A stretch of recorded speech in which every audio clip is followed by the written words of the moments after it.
Hi, my name's Alyssa. My daughter's Chloe, and she's 4 years old, and she was diagnosed in August of 2017 with myasthenia.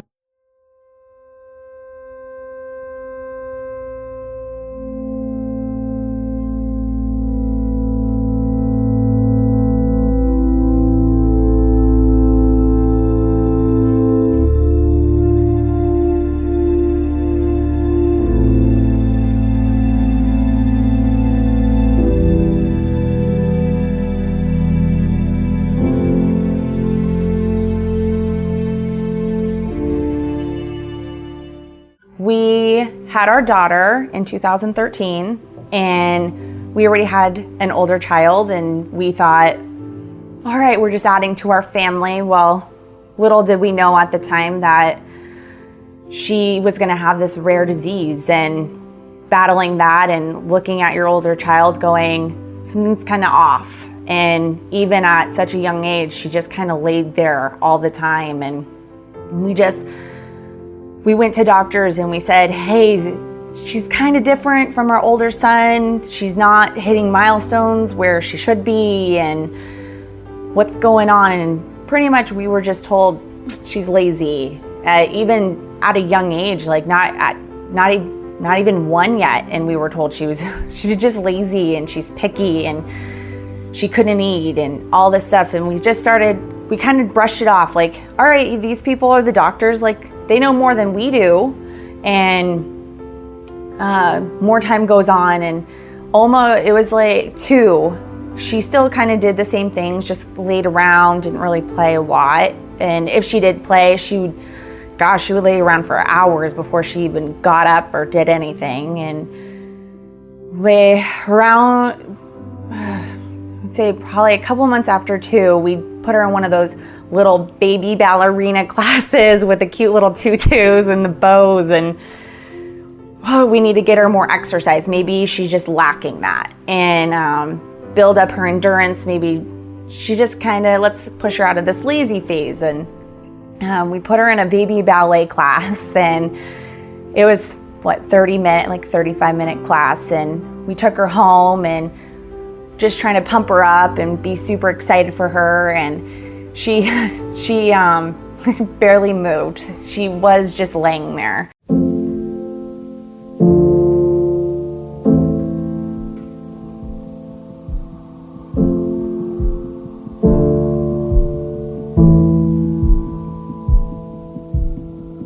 That night, she just wasn't doing much. She barely laying, walk her upstairs, put her down to go to bed, tuck her in, read, pray, all that kind of stuff. And she just wasn't moving, and she wasn't doing anything. And something about her was just wrong. Like, I knew it. And I checked on her like every 2 minutes, and I just had this gut feeling in my body that I need to go check on her. Like I wasn't even going to sleep yet. And I want to say it was 10 o'clock, and I went in there and she wasn't breathing.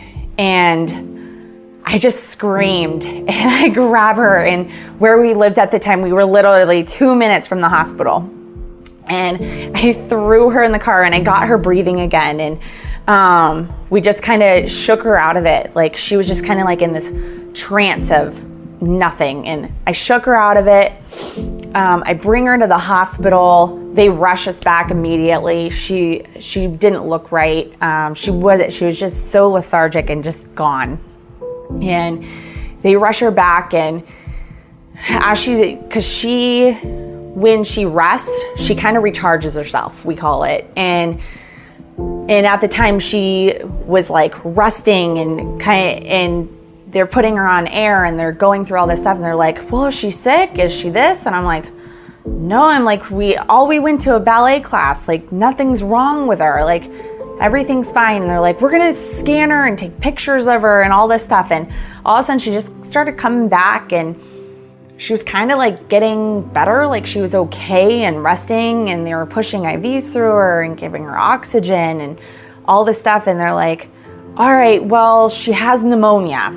And I'm like, okay, like, that doesn't make sense. Like, she hasn't coughed or sneezed or fever or nothing. Like, she hasn't been sick. Like, she's fine. And they're like, oh no, she has a small case of pneumonia.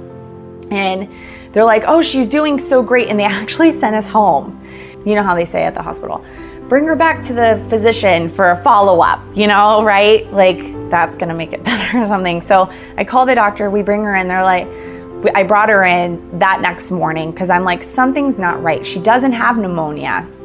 And the doctor goes, you need to go get another scan. Let's get another scan and see where this infection is or what's going on. Keep doing the antibiotics, we'll be fine. But I took her in the scans and I'm like, oh, is the pneumonia really bad? And Lily's like, you know, I'm not supposed to be saying anything. You know how they say that to you? You're like, come on, you know how to read a scan. And she goes,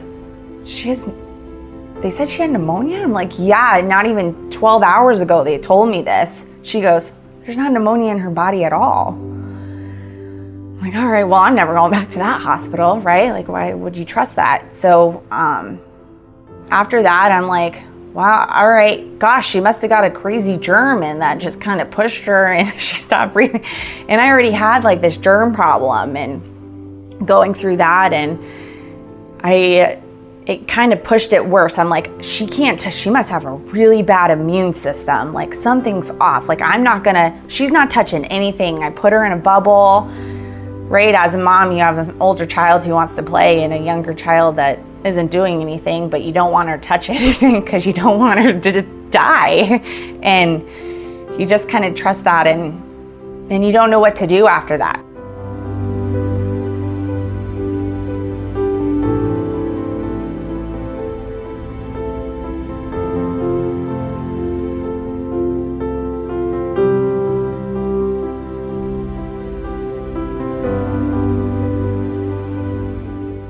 So my aunt came and she immediately, like, as I'm trying to process this, she's throwing me these, and she's so great, and she's throwing me all these Facebook groups and foundations and people to read up on. And she gave me this foundation. It's this Myasthenia and Gravis Hope Foundation. And this woman who runs it has been a huge part of our journey. And she had this compassion because she has it herself. She has MG.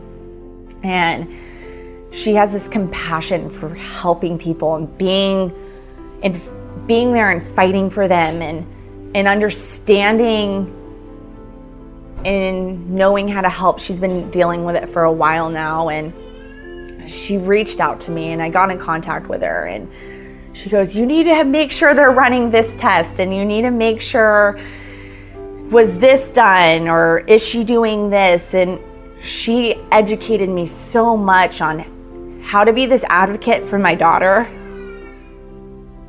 that I knew I needed to be, but I had to be. Like, I needed to know all this stuff, and she had this love, and that she's like, you got this. Like, this is your journey now. And that killed me to know that, but I knew it.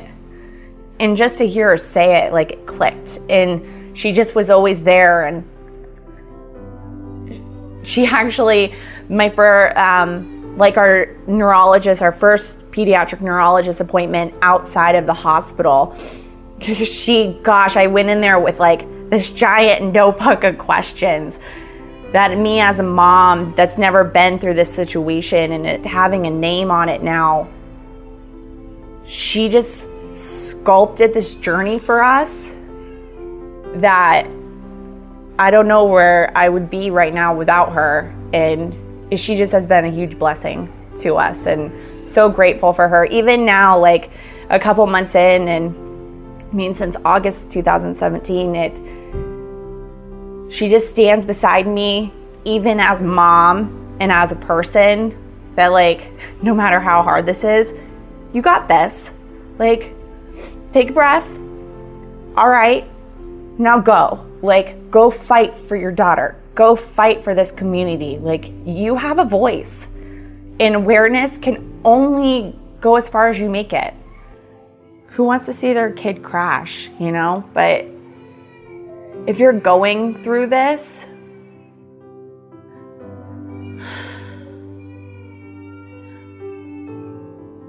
I don't know.